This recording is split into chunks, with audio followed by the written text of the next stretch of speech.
This video is something that I've been looking forward to since I started making these interviews, because today we're talking with Sandra, who is a mix between Swedish and Taiwanese. I don't think I have had more questions to any one of the people I've interviewed so far, but I think we need to take everything from the beginning. Okay, so I'm a 19-year-old girl from Sweden, and my mom, she's actually Taiwanese, so she's not from Sweden at all.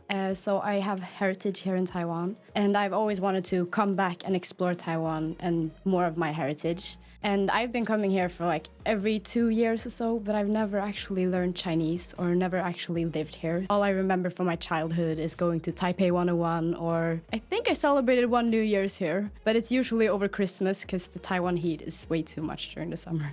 Yeah, tell me about it. Your classmates and everything, were they ever curious about like Taiwan? Or did you ever find yourself in a situation where you had to like explain what is Taiwan or like that part of you to like maybe your classmates or other friends in Sweden? I think that's like a double-edged question, because some people didn't even know I was half Taiwanese. And some people always ask, oh, where are you really from? Like, if you're not from Sweden, where are you also from? Some people actually knew what Taiwan was, especially when I got older and went to high school. Then people actually knew what Taiwan was. But that was mostly because I studied a more politics-related major. So then people actually knew what Taiwan was. But before that, people mostly thought it was China. And then it was really hard for me to explain that Taiwan and China might not actually be the same thing at all, and that they have different cultures. And yeah. What kind of like influences did you have growing up? Was there anything that you felt like, this doesn't really feel like Swedish? This must be like a Taiwanese thing we're doing right now. Well, I think that especially the food culture at my home was really different. So sometimes we would have nyoromien at home instead of having the Swedish meatballs or like the classical Swedish dishes. We always kind of circled back to Taiwanese food when it was for comfort or just for an easy dinner.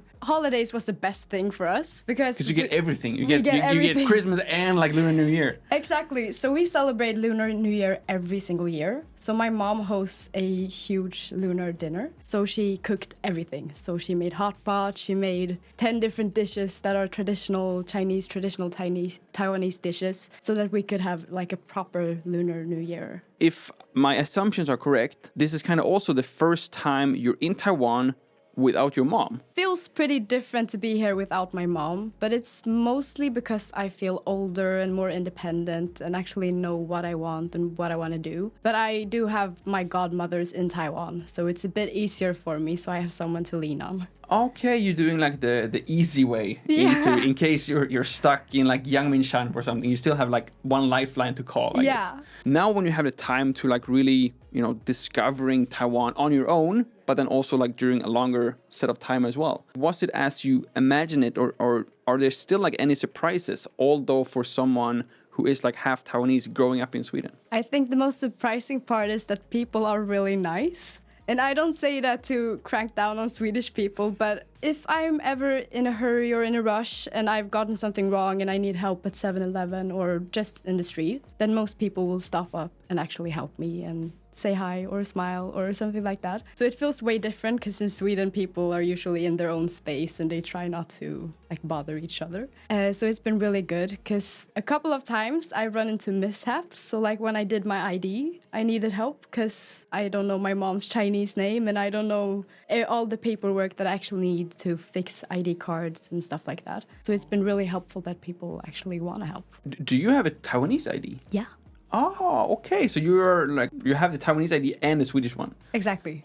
That's like the golden passport combination right there. Yeah.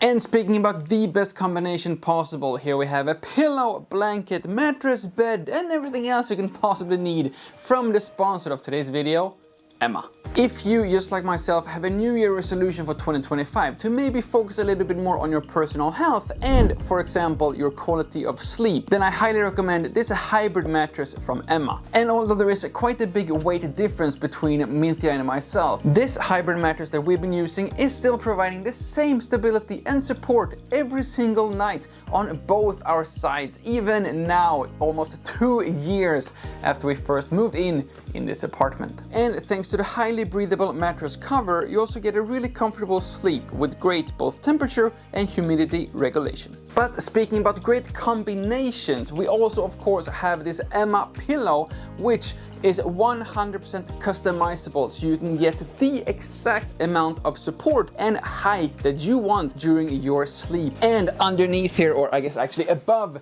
the mattress itself, we do have this 100% washable and removable mattress protector, which just like the mattress has provided the same stability and support during these last 2 years, this mattress protector has provided a clean mattress for these past 2 years, also making the entire sleep experience both cleaner and of course more hygienic. And to kick off the new year and to also celebrate the upcoming Lunar New Year, Emma has a Lunar New Year promotion on their website, which will give you up to 45% off on the website. And if you do use my personal coupon code Lukas10, you will get an additional 10% discount in the checkout as well. And speaking about checking out, I think it's now time for us to head back to the studio to check out the rest of this video. You said like you had like all the holidays and you also had like, it sounds like your mom really knows how to cook like most Taiwanese people. How is that like now coming here and having like, no offense to your mom, but having like the real deal here in Taiwan? Any food surprises? There are some dishes that my mom can't really cook as well at home. Because when we do hot pot at home, for example, we don't have as much variation of meat and as much variation of fish balls and stuff like that. Some types of dishes are easier and better to get here, but I do think that some dishes my mom probably cooks better. Or it's because it's what I'm used to. So like her beef noodles, Nyoro mian, I think that hers is a little bit better. Okay, fair enough. Are you a Tenjunai cha drinker in Sweden? Because we have it in Sweden now as well. Is that something that you would drink? You would be like, this is my people right here. Been drinking Tenjunai sometimes in Sweden, but it's way more expensive in Sweden. So then it's kind of not worth it. It's definitely not worth it in Sweden with the Swedish prices, I think. No. Maybe like once just to try and see what it is if you haven't had it before. And I'd say any Tenjunai in Taiwan is better than the ones we can get in Sweden. Yeah. So what is your favorite Taiwanese food then? Except your mom's cooking. Except my mom's cooking. I really love hot pots and anything that has to do with squid. Oh. Yeah. And you can't really get that much squid in Sweden, so it's like basically the opposite. That was a surprise actually, because I didn't even know. I knew about squid as like the animal, but I did not know that you could eat it until I came to Taiwan. Oh. And it was like the first week you come to Taiwan, like all your Taiwanese friends or like your classmates, whatever, they're always in this mode that like you have to try everything in Taiwan your first week. It was just a non-stop first time experience of trying like everything about Taiwan. And I remember like, of course they just find like these most ridiculous things that you have never seen before. Like there's a snake alley in Taipei where they serve you snake. Yeah.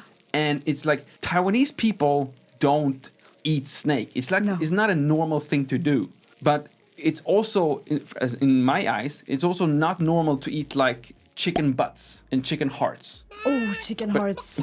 But for Taiwanese people, that's like such a normal thing. Yeah. So in my first week, we went through like all that like just crazy food, including fried squid. Yeah. And that was like the only thing of all these like crazy foods that we tried that I was like, this is actually not weird. Yeah. Like to me it was still like a weird food, but it was like really, really delicious. So yeah, I would love like some squid now. That's what I really like about the Taiwanese night markets, because you could kind of go there and then you can just pick up any foods that you haven't really tried. And since I still can't speak Chinese properly, then I usually go to one of the like small stores and small shops and just point. I don't know what I'm pointing to, but I usually get new food every single time I'm out, because since I can't read, I usually pick at random or I ask them what their favorite food is.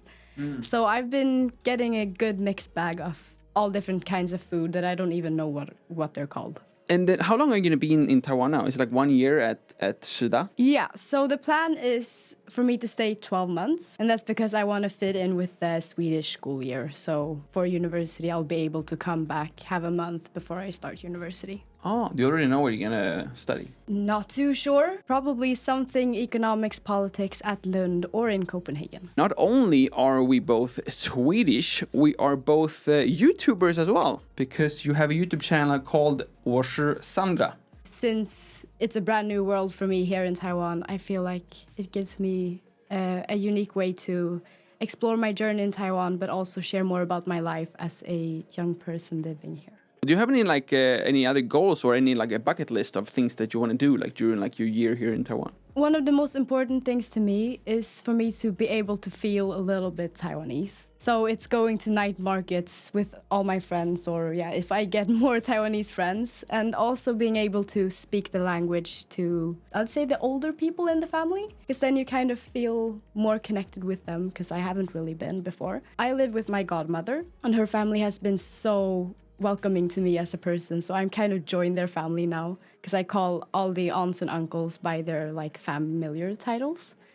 So I kind of want to speak Chinese to them, because then I feel more connected to them, and it also feels way nicer. I'm joining like me and my fiance. We just got engaged like a few months ago, and like after that, I feel like although like I was very serious in our relationship, like, and there was like no doubt in my mind, but I've noticed like after we got engaged that the whole like family expectation pressure / relationship has like changed a little bit. So now when we meet like her, you know, uncle, second brothers, older sisters, cousins, aunt, then I need to use like the specific terms. So I cannot just go away with like before we got engaged. It was like ni hao, ni hao. Now it's like I have to address them with their specific family name, you know? Oh. It's so confusing. Yeah, it is. Yeah. But they like to keep it simple. So it's Ama, and then we have the different aunts I usually call by their name, because it's easier because there are so many aunts in the family. Yeah. And then there's only one uncle, so he's Jojo. And all the kids I call by their age, so I don't actually need to know the specifics. So then it's like... You call them by their age? No, but like Didi and Mei, because then it's easier. So all of them call each other by like brother, sister, because it's really easier. Moving forward, like have you ever thought about like your future in terms of, do you still think you will spend most of your future in Sweden, or has it been like a possibility to like maybe stay in Taiwan like long term? I've always said, ever since I was really young, that I don't want to stay in Sweden at all. But that's just because I think that the world is so much bigger and there's so much more to see. Ever since coming to Taiwan, I really like life here. Although the Taiwanese summers are not for the faint of heart, so I probably not won't for the stay Swedish in people, Taiwan. at least, Yeah, no. So I think that it's a possibility that I might come back to Taiwan very often. But at least for my university, I'll probably go back to Sweden and study. But then I actually don't really know what I'm gonna do after. If someone would ask you like how it is to live in Taiwan, other than like, you know, you're talking about like your family and like that side, what would be like the first thing that you tell them? I'd say great food, nice people, and I think for the most part, good weather. But I've also been finding it really nice to try to explain how Sweden is to people in Taiwan, because it's just so different. The way of life is a bit different, because I've been trying to teach my godmother how to stay in the water, like in the ocean, and not move, and, you know, to completely relax. And it's a foreign concept to her, because she kind of feels like when you go on a trip, you should explore. And maybe it's the Swedish person in me talking, but I just want to go to the beach and sunbathe, and then I'm finished. Yeah, show. Yeah. Yes. You said that you wanted to study like something maybe related to like politics.